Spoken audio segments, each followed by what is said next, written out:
We're live. All right. Hey guys, welcome to another Sunday stream. Let me make sure I can see comments here just in case we get any. Yes, that's the one. All right. So, today I wanted to talk about subcontractors. Actually, let's bring this down here. I don't need it up there on that screen.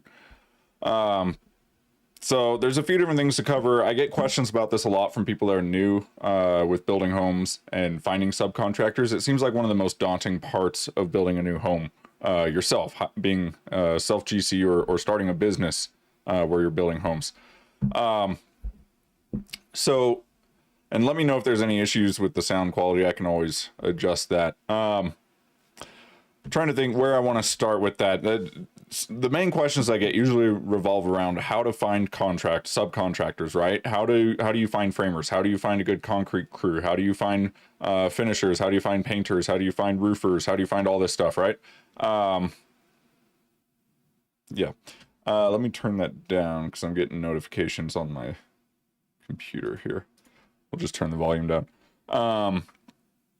So there's a few different ways that you can find good subcontractors, right?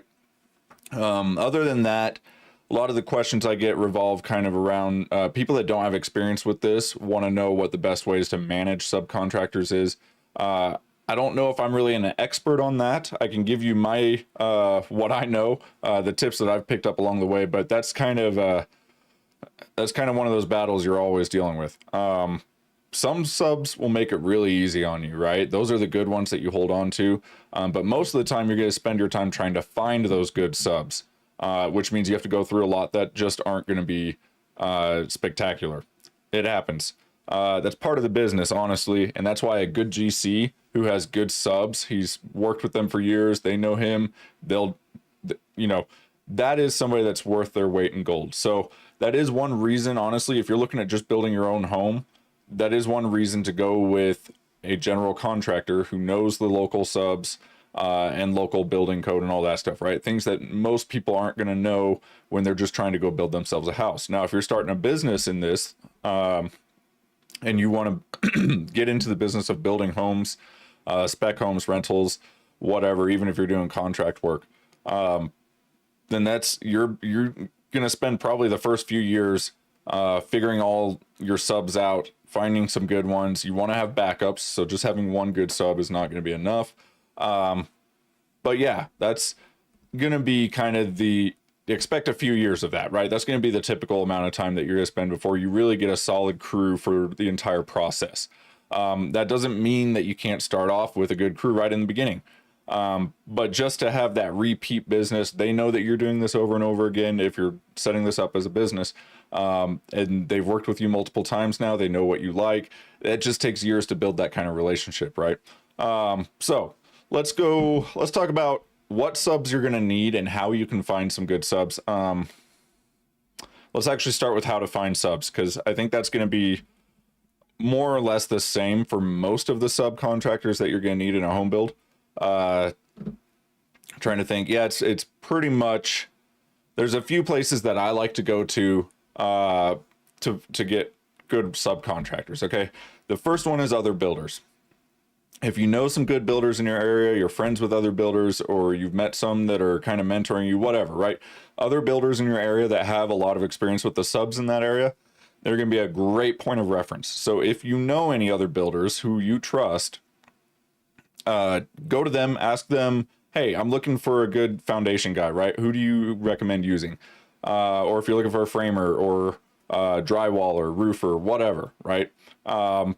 So short of having connections like that, though, what do you do, right? That's really what most people end up asking me. I don't really know anybody who can refer me someone. How do I go find somebody just on my own, starting out in a new area?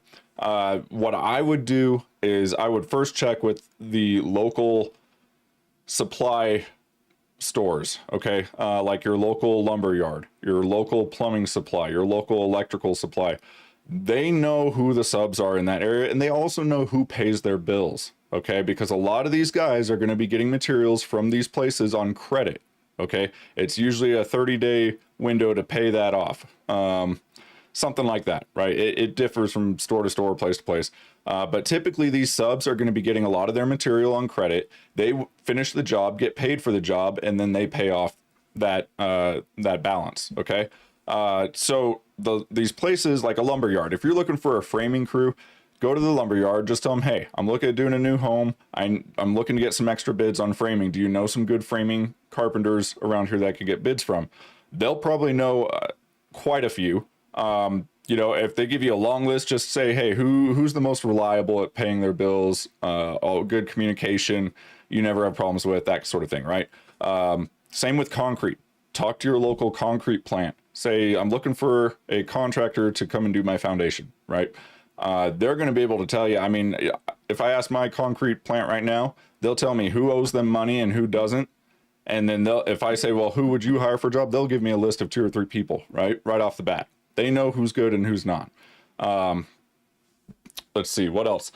Electricians, plumbers. I mean, same thing. Go to the places that supply these trades and talk to the people there. Chances are they're going to know somebody. They usually also have boards, like bulletin boards or whatever, somewhere near the front of the store, that will have a bunch of business cards. And so that's just mostly going to be everybody that happens to leave a card there, though. So you're kind of going to have to weed through those and really do your due diligence when you're looking at some of those subs. But if you ask for references from the people that work in these types of supply shops, they're going to be very helpful, and they're going to know just about every subcontractor that does work in that area. So that's a place that I like to go to. It's probably one of the first places I would go to when I'm trying to find a new sub, or I'm just looking for additional subs to get bids from, right? Now, beyond that, another place you can go and ask is your local building department, right? The local building officials or building inspectors. They deal with all the general contractors in that area, but they're looking at the work of all the subcontractors, right? And they often know who the subcontractors are on those jobs. Not always, but they often are familiar with a lot of the subs. Like when I do inspections, the subcontractors are often the ones contacting me to come and inspect their work, right? It's not the GC that contacts me. It's usually the sub. Well, that's not true. I'd say it's about 60-40, right? But probably 60% of the time, the subcontractor themselves is the one contacting me to come and inspect it once they're finished, right? So the inspectors definitely know a lot of the subcontractors. And aside from that, they look at their work. They know who's good. They know who gets things done quickly. Trust me, they know which homes are being built in a few months and which homes are taking a couple years to build, right? Things like that. So that's another really good place to go. Just go to one of your local zoning meetings or something too, and you can ask probably some people there. But yeah, give your local building inspector a call. Call the building department, whatever, just ask them to put you in touch with the inspector so you can ask them some questions. You're looking at doing a build here shortly. They'll usually put you in touch. If you're in a really busier area, they have a busy building department, it might be a little harder to get in touch with an inspector. Just talk to the building department and say, hey, I'd like to talk to somebody that knows a lot of the subs around here. They usually can point you in the right direction, but that's another place that I would usually go. Beyond that, the only other way that I really find subs, at least that I would do it, is to actually go out to jobs in the middle of the week, go out and, in the middle of the day. Don't go right around lunchtime because guys are usually ready to go to lunch. They don't want to stand around and talk. But, maybe in the afternoon sometime, as things are slowing down towards the end of the day, 3-4 o'clock, go walk by some job sites that have work going on for what you're looking to hire, right? So if you're looking to hire a concrete guy to do your foundation, go out to these job sites that have foundations being poured, talk to some of the guys, and just tell them, hey, I'm looking to hire a new contractor. Can you show me what you're doing here, how you do your work? Usually, unless they're just not looking to take on any more work, which I'd be shocked these days, they're going to be more than willing to show you how they do things, and they'll point out all the little things that set them apart from everybody else, right? It's going to be a sales pitch from them. So they're going to show you why you want them instead of somebody else. Now, if you go to 4 or 5 different projects and you talk to 4 or 5 different crews looking at the same stuff, you're going to start to notice who's paying attention to details and who's not. The guy that just walks you around and says, yeah, we just set up the 2x forms and brace them and pour it. Or the guy that's going to go around and show you, okay, we make sure we get the rebar this far off the ground. We make it nice and level and compacted inside. We're setting our forms up too high. or to grade and all this, right? They're going into the details. Those are the kind of guys that you really want working on your job. You know that they're going to pay attention to those things. So yeah, just going around to job sites, looking for people that are actually doing the work that you're looking to hire for, see what kind of work they're doing, get their contact information. That way you're going straight to the source. You already have seen what they have. And that's going to be another thing I wanted to get into, kind of how you vet a subcontractor. You know, how you determine if they're worth hiring or not. One of the ways that you definitely want to do that, if you can, is go and look at some of their current work that they're doing. Current projects that they're on, maybe something they just finished up. Go and look at those. If you can, talk to the GCs that they work for, or talk to the homeowners or whatever. Just make sure the work was good. But if you can go do that, that's a big help. Like I said, just have them walk you through it. Say, walk me through your process, how you do this, what kind of, you know, details do you use, and that sort of thing. So that's a really good way to find subs. Let's go from there. I want to talk about who the actual subcontractors are that you're going to need all the way through the build, right? So starting off right at the very beginning, you bought your land, you're going to need somebody to clear it if it's not already cleared, okay? If it's like a forest lot or something, you have a bunch of big trees on it that you need to take down, get somebody in there, clear the land.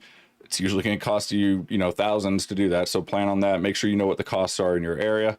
But yeah, then once you have the lot cleared, you're going to need it graded and excavated, we'll say. So you're going to need an excavator. Now, when you get to this point, well, with the clearing, so clearing and excavation a lot of times can be the same sub.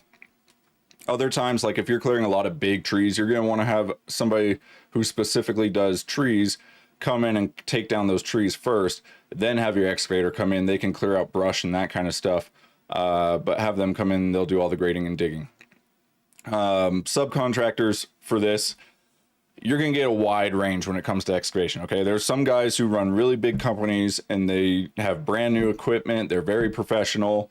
They're going to charge you a lot, right? They may charge you 10, 15 grand just to do a simple excavation for a build. Okay. The other option is to go out, rent some equipment yourself, and just hire somebody to operate that equipment. You get the equipment delivered to your site, right? And then you can find an operator, a local operator, to come out and do it for probably an hourly pay. Okay. This is not going to be the highly professional, high quality work that you would get from one of those other places.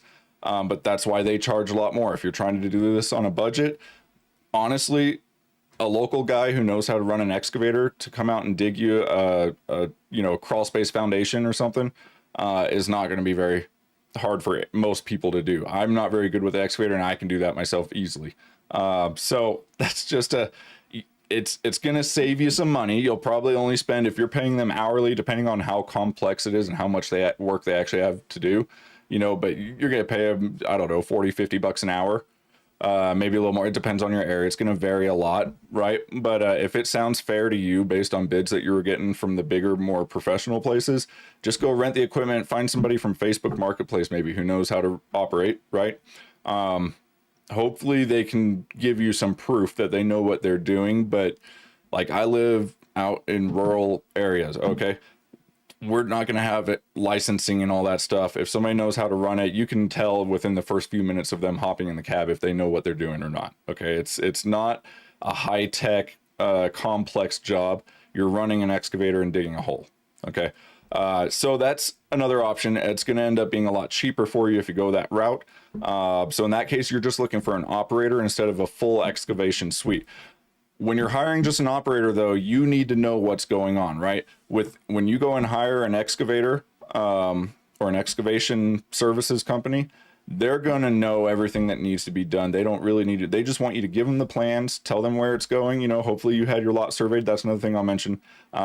Survey. Once your lot is cleared, before you dig, you got to survey it, right? That's not really a subcontractor, but it is something you need to have done.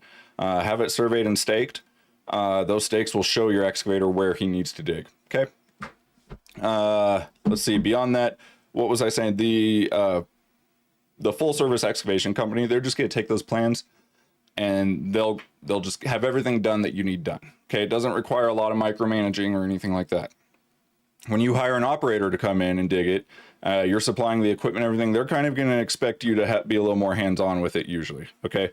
Sometimes you'll find somebody who knows how to read the plans and just do what's needed, which is great. They'll probably charge you a little bit more, but be prepared to kind of walk them through where you want the excavation done, how deep, if you want them doing gravel base compaction, all that stuff, right? You're going to need to know a little bit more about what you want there if you're going that route. Now, once we have our hole, right? Once you have your excavation and grading done, the next subcontractor that you're going to need is going to be your concrete crew, right? If you're doing a concrete foundation, whatever your foundation is, you're going to need your foundation crew to come in and do that. Now, I already kind of talked about finding concrete crews. Talk to your local concrete plants. Go look around at some other jobs that are being done in your area, that sort of thing. But basically, they're going to come in. They'll do just about everything that you need done as far as the foundation goes. If there's a little bit more gravel and compaction that's needed, a lot of times they're happy to do that. They're going to charge you for it, of course. But they'll form, they'll pour, they'll do the footings, your wall, whether it's stem wall or basement wall, whatever. You got piers, they'll do all that. So yeah, they'll take care of all of it, and then they'll waterproof the foundation as well when they're done, usually for an extra fee. Yeah, that's what else? It's about it. They'll put the hold downs and stuff on when they pour, that sort of thing, the anchor bolts and all that. Backfilling. So once your foundation is done, the concrete guys are done, they're going to leave. You're going to need it backfilled. Concrete guys, a lot of times, at least around here, a lot of them will offer to do the backfill for you for an extra charge, right? Everything's always going to be paid for, but they'll offer to do that themselves. It's really nothing that complex. The main thing is make sure that your foundation is braced. So whether they're going to put bracing up on the inside or you're going to wait until you have the floor system, floor framing on top of that foundation wall, that floor framing will brace it as well. So I usually just wait till I have the floor on and then I come in and backfill, but you can also brace those walls, get it backfilled and everything before you even start framing. So backfill, again, your excavation contractor or your foundation contractor, usually either one of them will be willing to do that. Just see who's giving you the better price. Typically it is nice having the foundation guy do it because they're already there finishing the foundation and then they just go, well, that depends. Yeah, because you're going to brace it so if you're bracing walls, you really only have to wait probably a week or two, for it to cure, and then they just go ahead and backfill, right? Otherwise you're going to build your floor system first. Sometimes your framer will also be willing to backfill once they get the floor system framed if you're going that route. So talk to your framer about that. A lot of framing crews have at least one guy who knows how to run an excavator or a bobcat well enough to just backfill a foundation. Okay. As long as there's nothing crazy, you're not on a weird slope or anything like that. Once you're at that point, let me think that if there's anything we missed before that, you have your plumber coming in, make sure he's aware or in contact with your foundation guy when the foundation guy is there doing that, because your plumber may want them to block out certain parts of the foundation for pipes or whatever, right? If you have a footing running straight down the middle of your footprint, then you're going to need probably at least somewhere to run a radon pipe and then also maybe some plumbing. But once your foundation is done, basically before you have a slab, if you're doing like a basement, if you're doing crawl space, then obviously you're not gonna have a slab. But if you're doing a basement or a slab on grade, before you do your slab, you need to have your plumber come in and they're gonna run your sub slab plumbing. Okay, this is gonna be your drain lines and your radon. That's basically it. I do not ever recommend running water lines under slab, but if you absolutely have to, run them through a PVC pipe, a sleeve, like a 2 to 3 inch PVC pipe, depending on how many water lines you're running through there, and do that instead of running them just directly through the concrete and under the concrete. But yeah, your plumber's gonna come in, they'll do their sub slabs. Anything else that you have that's going below a slab, make sure that's done first, but that's pretty much the only stuff you're really gonna have. So plumber comes in, does that, then your foundation guy comes in and does your slab, right? And this is where the foundation guy could be doing the backfilling as well. When they come back to do a slab, they can also backfill around if you're ready at that point. But usually it's only been a couple days for the plumber. The plumber won't take very long to get their work done. A couple days at most is typical for a standard size home. Once you have the plumber finished and the foundation guy comes back and finishes the slab, now you're ready to frame. Okay, so so we've already gone through what, 3 subs. We've got the excavation, we've got the foundation crew, and you've got your plumber. Okay, 3 separate subs and now we're starting framing. So obviously you're gonna need a framing crew to come in. These, like I was saying before when I was talking about where to find your subs, lumberyard, great place to go and talk to some guys at the lumberyard, ask them who they would recommend for a framing crew. They can usually give you names of it, and even they'll give you business cards of at least a few. But I like going to the lumberyards, like I was saying before, just because they know who pays for their stuff. And if a subcontractor pays for their stuff, then there's somebody that you're more likely to be able to trust than a guy that doesn't pay for his stuff, which is just common sense. But most people don't think to ask that, right? They don't think to go to the lumberyard and ask, hey, does this contractor pay his bills? And I mean, they'll tell you if he doesn't, because it's going to piss them off if somebody's not paying them for the material they got. They'll be happy to tell everybody in town that person's not paying their bills. So get your framing crew on site. They're going to go and frame up the whole structure. This includes like your 2x framing and then your sheeting that goes around the walls and on the roof. Get all that done.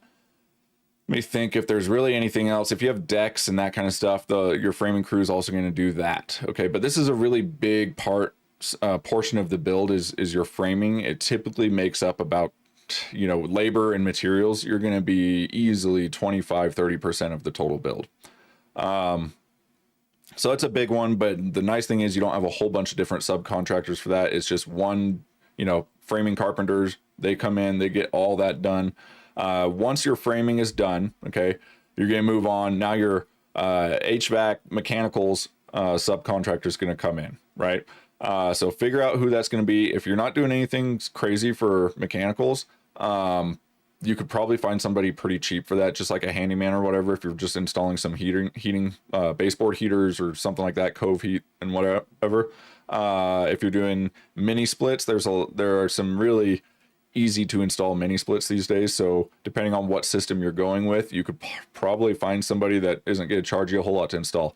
If you're doing something more complex, high end, high performance, then you're going to want to go with a professional mechanical HVAC subcontractor. Okay, so find somebody that's good. Just like I was saying before, go to your HVAC supply places nearby, talk to them, see who they would recommend, get some contact info.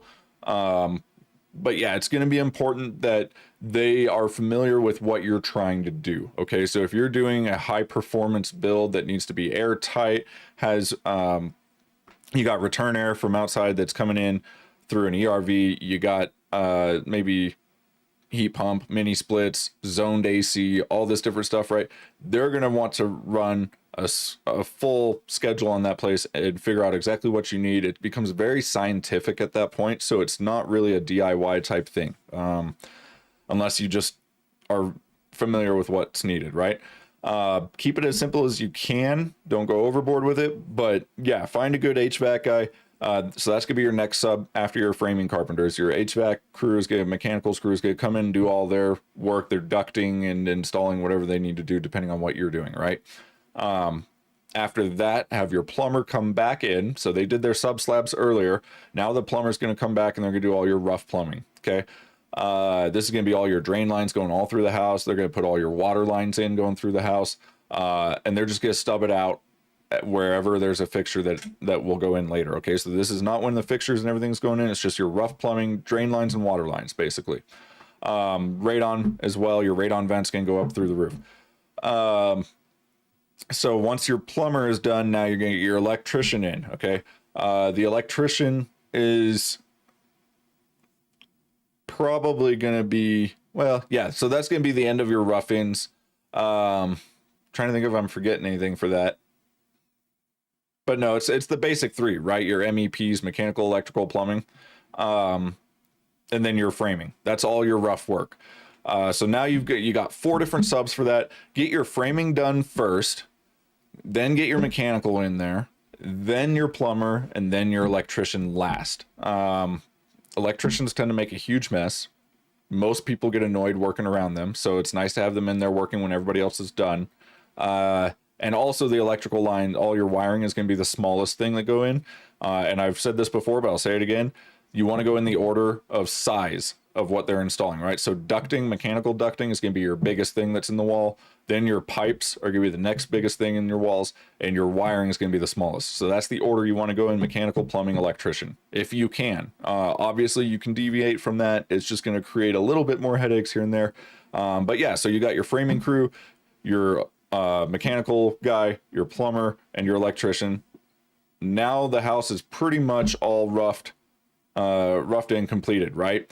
It's going to be dried in at this point. You're going to need windows installed. Carpenters do windows and doors and that kind of stuff, right? So have your carpenters come back, do the windows if they haven't already, which actually should be done before your MEPs go in. But anyway, a lot of times we'll be putting windows in as the MEP is getting started, right? So your mechanical, maybe your plumbers, they're getting started on their stuff while we're putting the windows in just to finish off the dry in. But at this point, the house is basically dried in, and that's what you need to get to in order to get all your rough ins done on the interior. You want the house dried in so that everything stays out of the weather, especially things like your mechanical ducting and your electrical.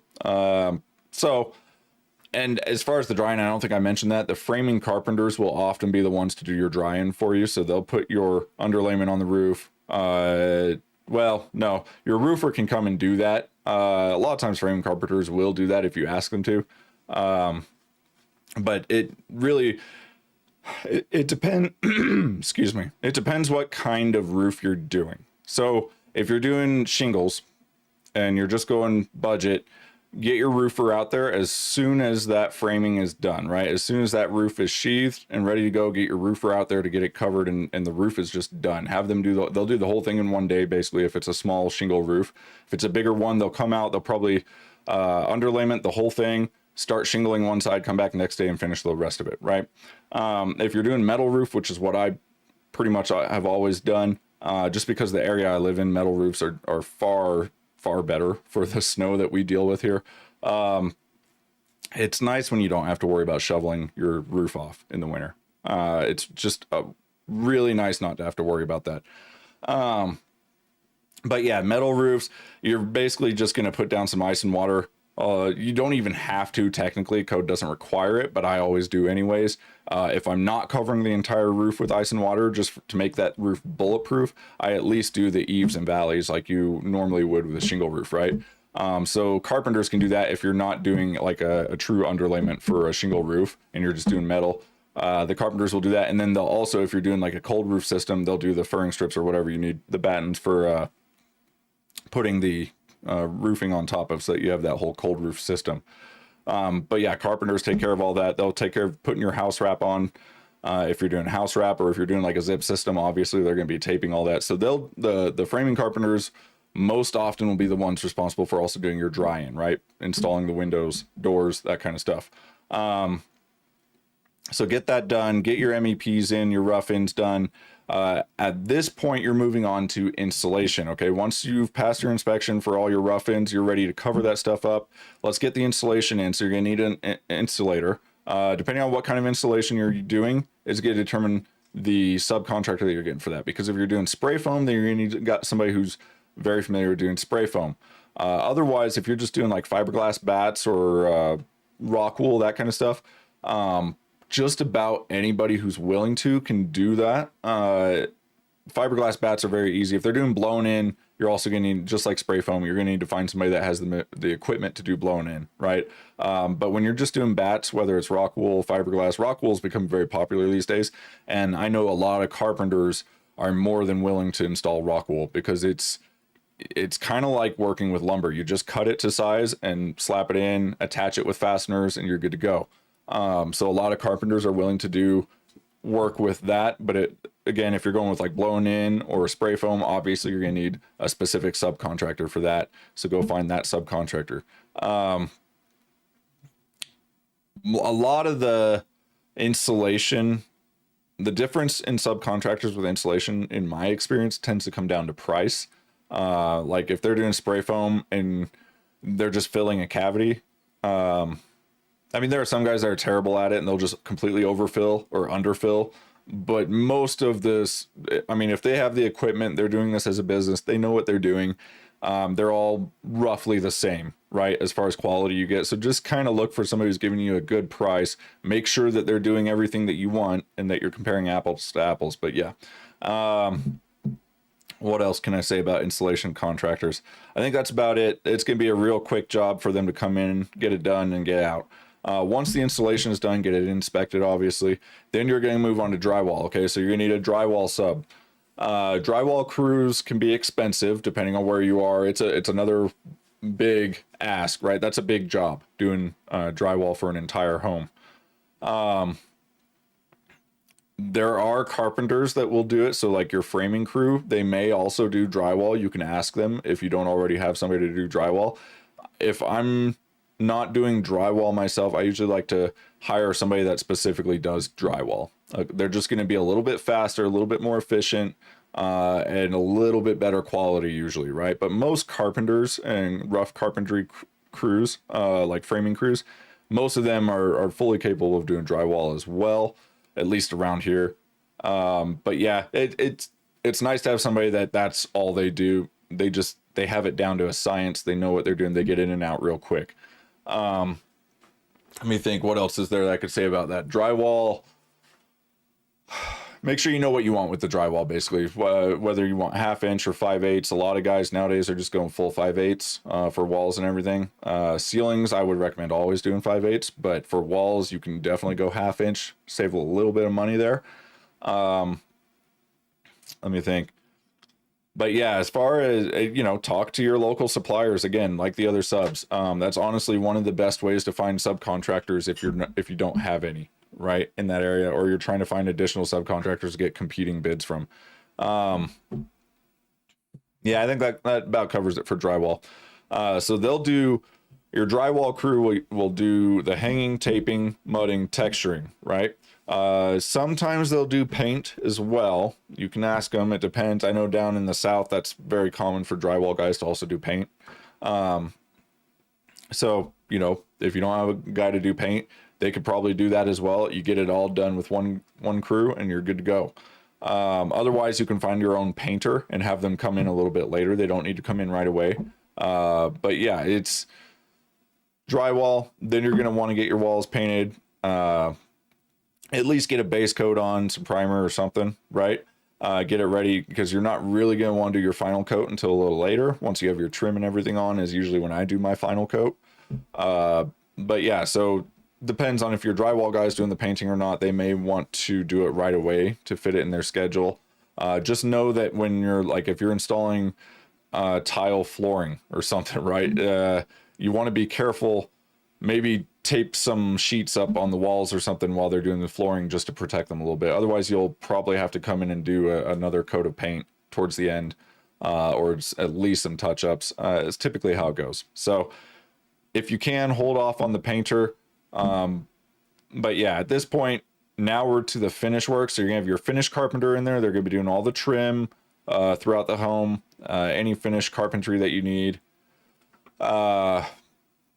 Oh, I guess I should mention the siding as well. So on the outside, while you're getting all this done on the inside of the home, right, you're going to be finishing the outside of the home. That means siding, trim, and any other details that you have on the exterior, rock work or anything like that, right? Stonework, I should say. So stonework, if you have stonework, you're going to want a good stonemason that can take care of that for you. Somebody who's familiar with working with whatever material you're doing, right? Otherwise, you can just bring in a carpenter to do siding, trim, obviously, shutters, all that kind of stuff, right? And that'll pretty much get you all done on the exterior other than landscape, but I wouldn't bring in landscape until towards the very end. Probably last, honestly. Now, you're also going to need, so you're going to have flooring. If you're doing like a wood floor, then carpenters can take care of that. They'll often also do like vinyl plank, which is very popular these days. Laminated flooring, any of that kind of stuff, right? I pretty much only do LVP, hardwood, or tile. If you're doing a tile floor, get a tile guy to come in and do that. That's gonna be another subcontractor that you need. Most people like doing tile in their bathrooms as well. So not just floor, but like the surrounds for your tubs and showers, and also backsplashes, right? So once you have everything ready for all of that to get done, have your tile guy come in. He'll do all of it at once, get it all knocked out, and that way you don't have him coming back every time. Like if you have the floor done in the kitchen first, then you have him come back a couple of weeks later to do the bathroom, and then maybe you don't have the master bathroom yet ready yet, so you wait a couple more weeks and he comes back and does the master bathroom, right? Don't do that. Just get all the areas he needs to do ready, have him come out, do them all at once, and be done with it. It'll be a little bit cheaper for you, and he'll be able to just knock it all out right away, right? So tile guy will be separate, but most of the other interior finish work, flooring such as LVP and hardwood, trim, and all that is going to be done by your finish carpenters. This may or may not be the same carpenters that you have doing your framing. Usually in most areas, they're separate, okay? Your finish carpenter is going to be somebody different from your rough carpenter. But in areas like where I am, where it can be a little difficult to find subcontractors because there aren't a lot of them. Sometimes you just got to go with what you can find. A lot of framing carpenters do know how to do finish work as well. They're not going to be great at it like somebody who does only finish work. But if you're in a pinch and maybe you're just building a rental or something, you're not too worried about the quality of it. It's still going to look good. Okay. They'll still do good work. It's just not going to be the same level of work that somebody who does exclusively finish work would be. Okay. What other subs do we have coming in? So at this point, you're also going to have your MEPs, the finishes going in for your MEP. So this is your fixtures. For electrical, you have all your wall plates going on, your switches and all that kind of stuff. Light fixtures going in. For your plumbing, obviously you're going to have like tubs, toilets, your shower hardware. In the kitchen, you're going to have your kitchen sink. You're going to have, all of this stuff that all your plumbing finishes are going in at this point. And then your mechanical, obviously, you need to be putting any registers on vents, floor vents, roof or ceiling vents, wherever your vents are. If you have vents, make sure you're getting registers put on all those, the grills that go on them. What else? That can often, that's one of those things that I would, if it was me, I'd just do it myself rather than try and hire somebody to come out and do just that, right? Those are very easy things to do. And often somebody's going to charge you a lot just to come out and do a small job like that. So, if you don't already have somebody on site that can do that work, just go out and do it yourself. It'll take you a day, not even a day in most cases, just to throw some registers on, throw some wall plates on, for your electrical, your switches, that kind of stuff, and be done. Electricians, plumbers, HVAC, they charge a lot by the hour, right? So if you're having them do small, simple little work like that, and you're having them come out specifically just to do that, it's not going to be cheap. But if that's your only option, that's your only option. And, they're more than happy to do it, of course, in most cases, because they're making pretty good money for doing those simple little tasks. What else do we have going in at finish? Countertops. You're going to need somebody that, if you're doing like stone countertops, you're going to need somebody that can, come out, measure, cut your stone, polish it, come out and install it. Okay. That's usually going to be somebody separate from any of the others that you're doing. Maybe the same stonemason if you're doing stonework somewhere else in the house, right? But typically countertops are going to be separate. So find somebody good, local. It's usually going to be, there's a local store that does stone countertops. They have their own in-house installers, or they hire contractor installers, but they'll know who is going to come and install. So you don't really have to worry too much about that.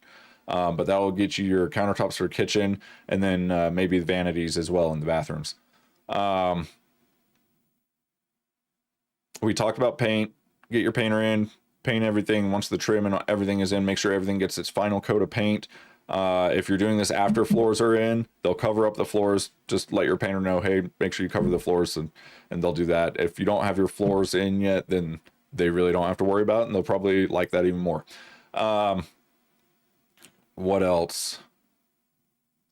I think that's about it. So from that, we're basically done with the home. Landscape is going to be one of the last things that you want to do. And if you're doing septic, this is probably the point at which I would put in septic. I wouldn't do that earlier when you're doing the rest of the plumbing, roughing, and all that.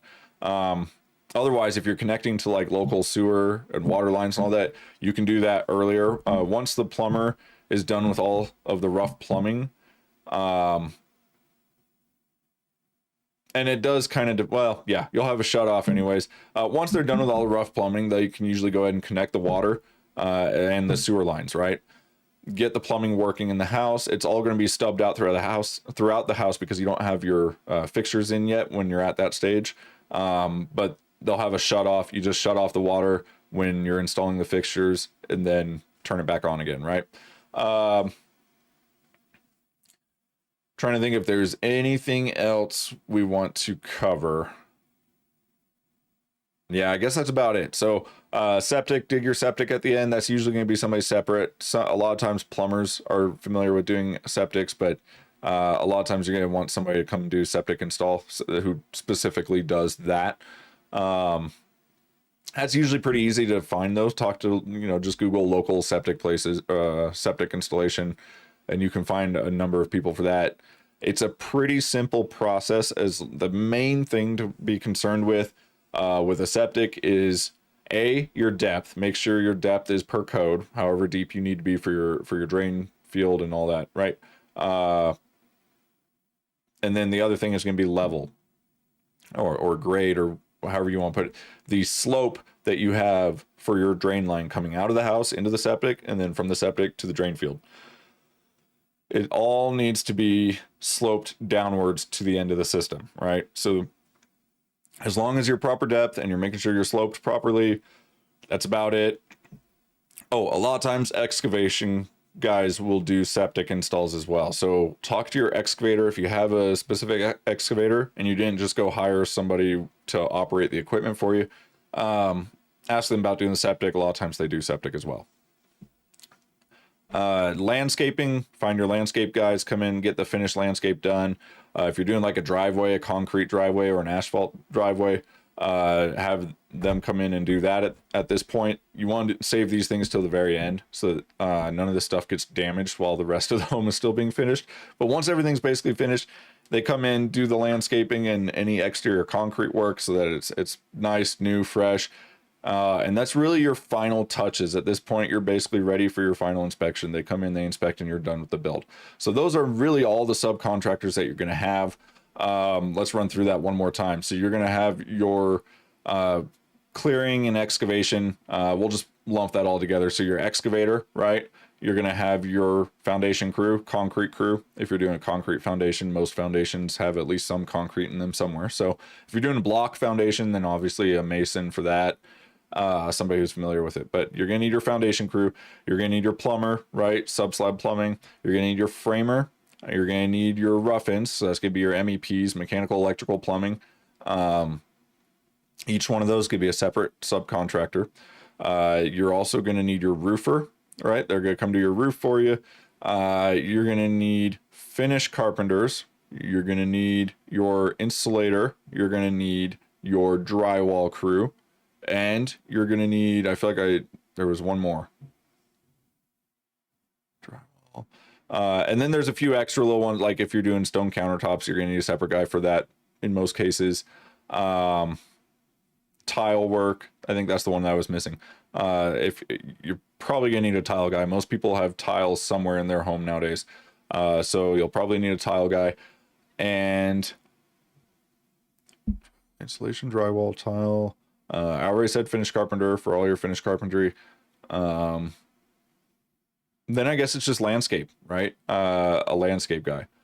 And I believe that's all. I don't think I missed any there. Anyways, that pretty much covers all the subcontractors that you're going to need for a build. Now let's kind of talk about managing them, which I've kind of mentioned throughout the process. But basically, when you're managing subcontractors, you want to make their job as easy as possible for them, right? Generally, that's going to mean trying not to overlap their work with other subcontractors too much, other subcontractors that are going to get in their way. For example, you don't usually want to have your plumber and your electrician and your mechanical all in there at the same time. They're just going to be getting in each other's way. So try to schedule them one after the other, get that all done in a row, but don't let them get in each other's way. As far as contracts go, make sure you have a contract with each subcontractor. Make sure it's well well defined what their responsibilities are, what your responsibilities are. Okay. You're also going to need their certificate of insurance. You should have, if you're GCing a build, you should have your insurance on that build, right? That insurance is usually going to require that you give them copies of this certificate of insurance from any subcontractors that you hire. So you need, but even if they don't, make sure you get it anyways. You want to make sure that your subcontractors are insured. So it's called a certificate of insurance. They should know exactly what you're talking about. If they don't know what you're talking about, don't hire them. Okay, just don't. They may not have it readily available, or they say, okay, I'll go get that. But if they just don't know, or they try to convince you that they don't need it, don't hire them. So get your certificate of insurance. You're also going to want a lien release form. So when they're done with their work and you've paid them, don't pay them until they sign a lien release. Okay. And that's another thing I'm going to mention as far as paying your subs. Don't pay them right away, or up front, I should say. Don't pay them before they've actually done the work. Now, let me caveat that. Most subcontractors are going to ask you for a little bit of money up front, maybe 20%, something like that, to cover materials and that sort of thing. Although, like I said earlier, a lot of subcontractors will buy materials on credit, okay, with whatever supply place they work with. So they usually don't even need that money up front right away. But don't give them the entire amount. Ask me how I know. Don't give them all the money before they finish the work, right? Especially if like they ask for, let's say, a portion of the money up front, let's say half the money up front to get the job started. And then halfway through the job, they ask for the other half of the money. They say, well, we're halfway through. Can I get the other half of the money so I can pay for finishing the job? No. Tell them, if you really need a little bit more money to finish the job, we can work out what you actually need. Give me a list of materials you still need to buy, or labor that you're still going to need to pay for that you don't have the money for, but they should. But if you're already in it and then they come to you with this problem, just tell them, look, I'll give you what you need right now to get finished, but I'm not giving you the full amount until the job is actually done. Okay. You got to hold something in reserve. Otherwise, they really have no reason to stay there and finish the job. Especially to your satisfaction, right? Once they have the money, they're just, if they do stick around and finish it, which hopefully they do, but at that point, they're just trying to finish it as quick as they can. They already got their money. They know how much they're getting. They just want to finish that job as quick as possible and get out at that point, right? Hold that money to the end. And if you see issues with the quality of work, don't pay them for it yet. Tell them, look, I want this fixed, and this fixed, because this is not done up to par, right? It's not done to code, or whatever the reason is. Make sure they come back and fix all those things before you give them that final paycheck.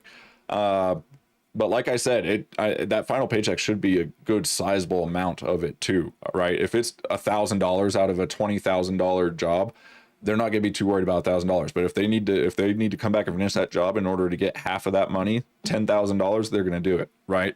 So that's another thing as far as managing your contractors. Make sure that they understand that they're not getting paid until the work is done. Most subcontractors that do this for a living, they're familiar with working for GCs. They know the game. They're not even going to ask for that money till the job is done. Okay, those are the subs that I have that I will keep hiring because I know that they're professional. They don't even ask for the money until that work is done and they can show me that it's worth the money that I owe them, right? Very common. Make sure you pay them though. Pay them right away when that job is done. Don't make them wait for it. Okay. If they did a good job and you want them to come back and work for you, pay them right away. Pay them a little bit extra if they earned it, right? If you feel like they earned it and you want them to come back and work for you again and again, pay them a little bit extra if they do a good job.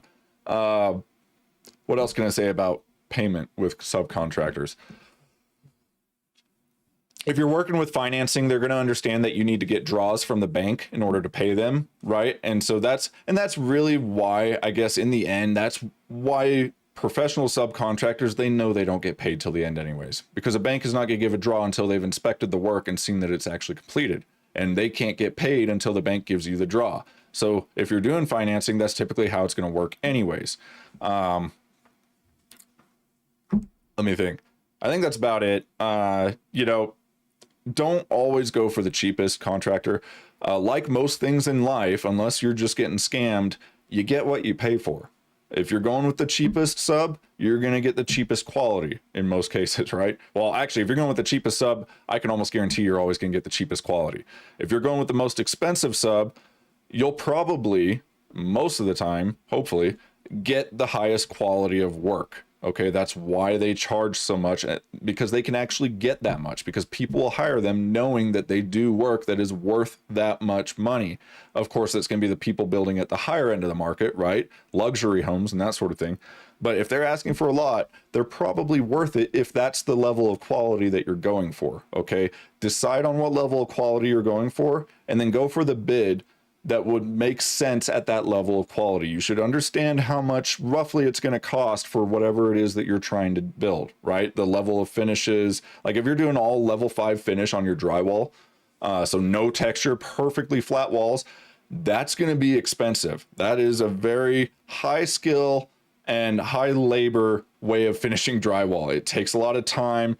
They have to be extremely skilled with the trowel, make sure it's perfect, right? Otherwise, because a level 5 finish, you're going to see any imperfections in that wall with any amount of light in the room at all. So obviously you're going to pay, up to twice as much to finish drywall with a level 5 finish versus a spray on texture like orange peel or something like that, right?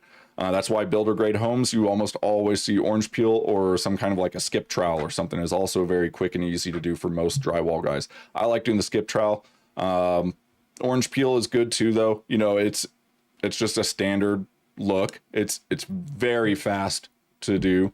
So if you're looking for speed, efficiency, and budget, then orange peel is a good option, right? But yeah, I like a skip trowel. Looks a little higher end. You do pay a little bit more for it because it does use a little bit more mud and all that kind of stuff.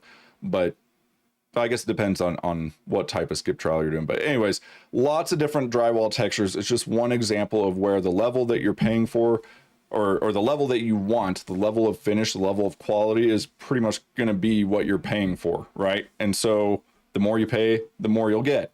Keep that in mind. With all these subcontractors, you always want to get multiple bids on any job, right?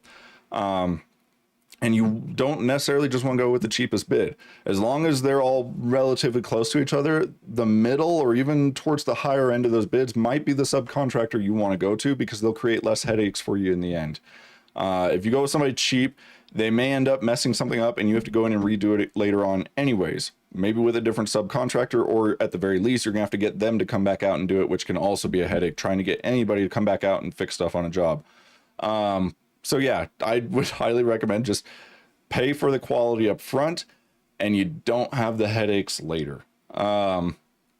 What else? As far as communication is going to be one of the biggest things when it comes to managing your subcontractors. You need to be really good at communication, and then they need to be good at communication in return. But if you're not going to be good at communicating with them, don't expect them to put a lot of effort into communicating with you, right? They're going to give what they get, right? So make sure that you're on top of things. Communicate with them on a daily basis if you need to, right? Don't bug them. But if there's things that you need to talk to them about, don't hesitate to call. Don't wait until later when you'll say, oh, I'm going to see them next week, I'll talk to them about it then. No, because they may already have done something that gets in the way of whatever it is that you want to tell them to do, right? So you need to be on top of that, tell them right away, have good communication, and then expect the same from them and hold them to that standard, okay? If they're starting to slip on the communication, talk to them about it. Be very polite, but have a sit-down talk with them face-to-face and tell them, look, we've been having a little bit of issues with communicating lately. You haven't been getting back to me, the same day when I ask you questions.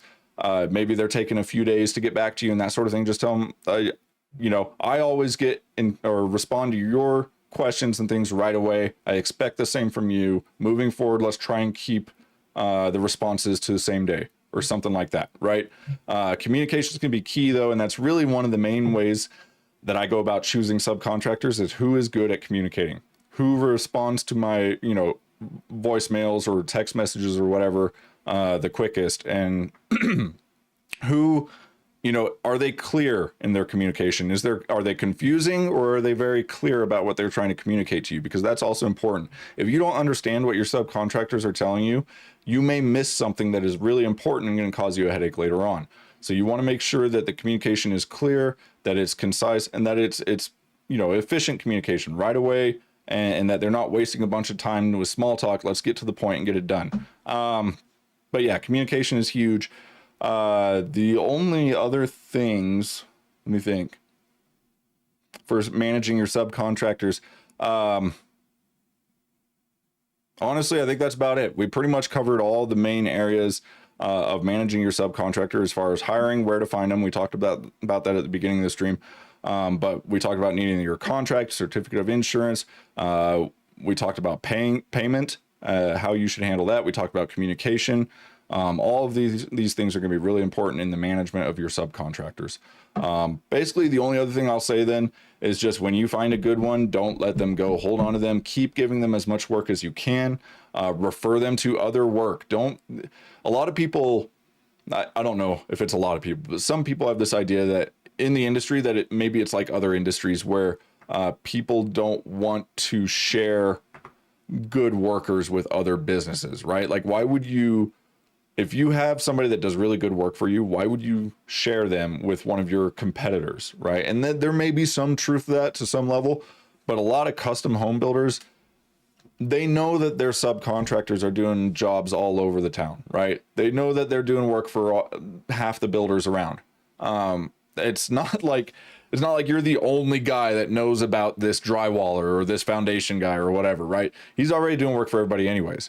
And if you're bringing him more work by referring him to other general contractors or other builders, he's going to appreciate that and keep coming back to you when you need him, okay? Because he knows that you're looking out for him. So a lot of builders are actually more than happy to refer good subcontractors to other builders, other general contractors. That's why I said at the beginning, one of the best ways to find good subcontractors is through networking with other builders.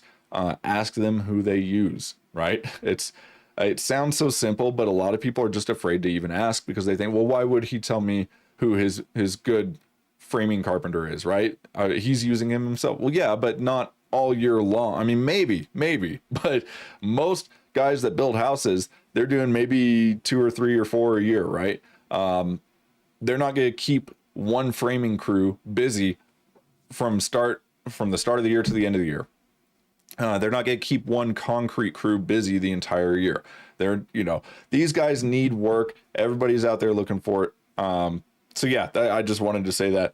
Basically, I think that pretty much covers it. Doesn't look like we got any questions today on any of this, although it does say sign into chat. Let me go back, open up the browser and take a look real quick before I close this, or end it rather. Let's go back here. And yeah, if anybody has questions, please leave questions, comments, whatever.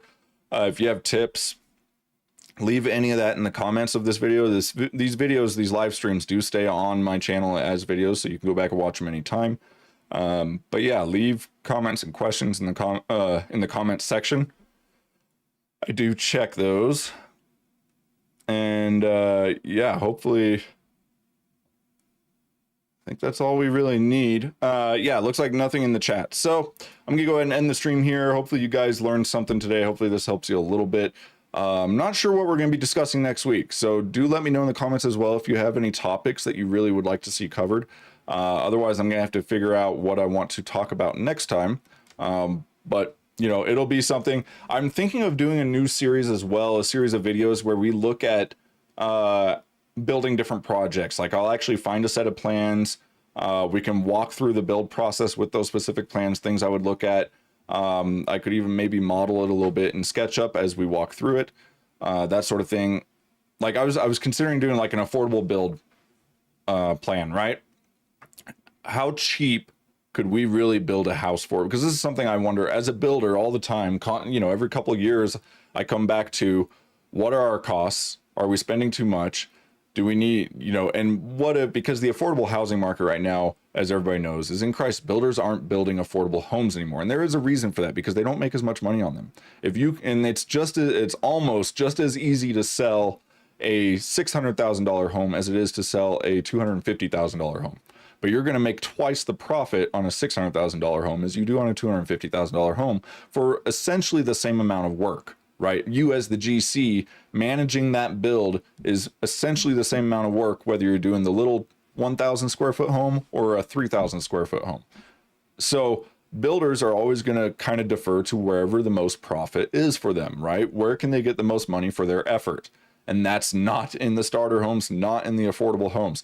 But I do wonder about this a lot. I would like to start building affordable homes in my area, at least. Maybe like one per year, where I'm not going to make a lot of money on it, but at least I'm providing something to the market that people actually need. So along those lines, I was trying to figure out, how cheap can I really build, let's say, a 3-bed, 2-bath, 1,000 square foot home, or maybe 1,000 to 1,200 square foot home, right? No garage, just 3 beds, 2 bath, kitchen, living room, right?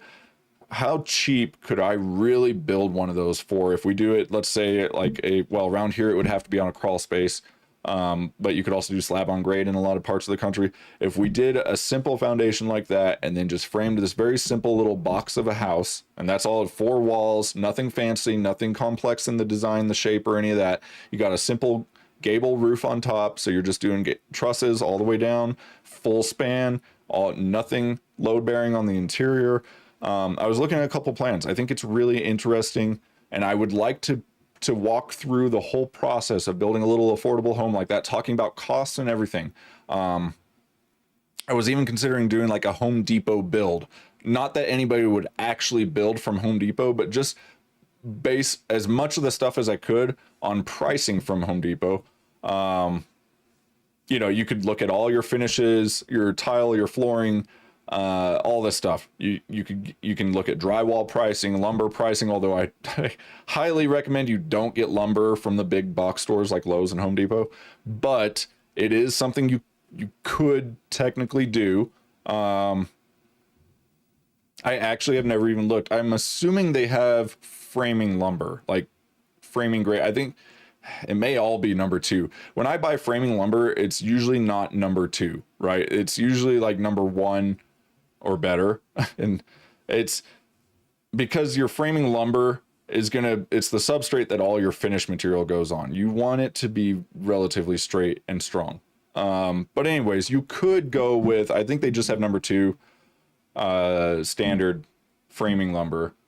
But anyways, walking through the whole process, talking about the cost, what it would actually cost to build a home like that, and then looking at what the profit would be at the end, I think is really interesting. And those are things that I just do on my own from time to time anyways, because like I said, it's interesting to me, and I like to keep up to date on what current prices are for certain products for the market, right? And I do the same thing with other size homes. I do the same thing with a mid-size home, and I do the same thing with a high-end luxury home, right? You'd be surprised how, you see a home that goes up for sale for $1.5 million, and you think, oh man, they must be making like 600 grand on that home. You'd be surprised. A lot of times the profit margins are actually better on the mid-size stuff. You can go luxury, but on the mid-size than the high-end stuff, unless you're just in a market that gets really good pricing for that. Just because a lot of that really luxury finish work, subcontractors will charge it. Like I already said, like doing a level 5 finish for your drywall throughout the entire home is going to be extremely expensive if you're doing a very large home, right? Things like that. And if you're probably going to be using much nicer quality of materials for like the tile. You're not going to be buying some $2 a square foot tile for the showers in that home, right? If you're doing a $1.5 million home, that tile is probably going to cost you like $10 a square foot. Okay. And the kitchens, the bathrooms, they're all bigger. So you're going to need a lot more of that tile. That also means your tile guy has a lot more work to do. So everything becomes exponentially more expensive when you go to that very high end, the mansions and the high luxury homes. So I'm not convinced that there's as much profit in those. I feel like the sweet point for profit is going to be right in that mid range. Like I've said before, really about $500,000 to $1 million, depending on your market. But for most areas in the US, you'll probably be somewhere in that range. Maybe only 600 to 900. Maybe it'll be 600 up to 1200. 600 up to 1.2 million. Right. It's going to differ a little bit, but I think for most of the country, that's really the most profitable area to be in right there, because you can still build those homes very quickly. You just put nicer finishes in them, maybe build them a little bit bigger, give it that bonus room above the garage, a 3-car garage, that kind of stuff, right? But you're not going crazy, so you can still build it relatively quickly. You can still use almost all the same subcontractors that you would on a lower end home, and they'll still get most of that. The finish work, you may want to go with somebody that's a little more high end, depending on what you're doing, right? If you're doing a lot of stain grade trim throughout the entire home, You probably want to make sure that your finish carpenter is really good, because mistakes will show up very easily in that kind of a product. But yeah, things like that. But I think it would be interesting to walk through an entire build, talk about the design choices that I would make that make a certain build affordable or desirable in a certain market, whatever, right? But let's stick with the idea of the affordable home for a minute. I could really go into talking about what kind of design choices I would make. I already kind of talked about it a little bit. It'd be a simple box, 4 walls, right? You don't do some weird shape for the home, the footprint of the home or anything like that. You do a simple 4 walls box. Gable roof is all I would do for that. You do trusses. You could do rafters, actually. Hand cut rafters on a simple little box like that would not be very expensive either for your framing carpenters to do. So things like that. There's a lot of choices that could go into it that really would determine the bottom line on a build like that. And I don't know. I think for people out there that I want to also help people that want to build their own home on this channel, right? The housing affordability is in a terrible spot right now. And for younger people that are trying to get into their first home, it can be extremely difficult. But if you can save 20% off the cost of that new home by self-GCing it, you don't have to do any of the work yourself, but just hire the subs and manage the build yourself, right? Take the role of the GC, save 20% off the cost of that new home. Now, all of a sudden, instead of talking about a $300,000 starter home, you take 20% off of that, you're only at $240,000, right? Let's say you get land, you inherited some land from a parent. I don't know. There's different ways you could go about. Find some really cheap land to buy. You could go in there, self-GC your own build. You could come out of it with a home for like $200,000, right? A really simple little home, but it's still a 3-bed, 2-bath. You can raise a family in it. You know, for $200,000, it's extremely affordable in today's market, especially. But even, you know, I think about it, even 5 years ago, that would have been very affordable. So I want to see if it can be done. That's something I'm going to be doing on my own time, and I may do a video series about that coming up soon. So something to look forward to. But please, if you have ideas about something like that or anything else, please leave that in the comments. Let me know. I am looking for more things that I can do for this channel to help you guys out. Anything that you want to learn about. I want to be an open book, and I don't want to, you know, try not to put any of this information behind a paywall. A lot of guys especially on YouTube nowadays, are trying to sell courses. They want to sell you their courses. Go to our website and sign up for this and that. I'm not doing any of that. Okay. I'm just giving you guys the information straight. No paywall, anything like that. If you have questions, I'll give you straight up answers and tell you exactly how to do whatever it is you're trying to do, you know, to the best of my knowledge. I'm not the most knowledgeable person out there, but I'm willing to give you this information for free. So take advantage of that and ask me any questions that you have. I'm more than happy to answer them. That said, we're going to go ahead and end the stream for today. Thanks for sticking around, guys. And hopefully I'll see you at the next one.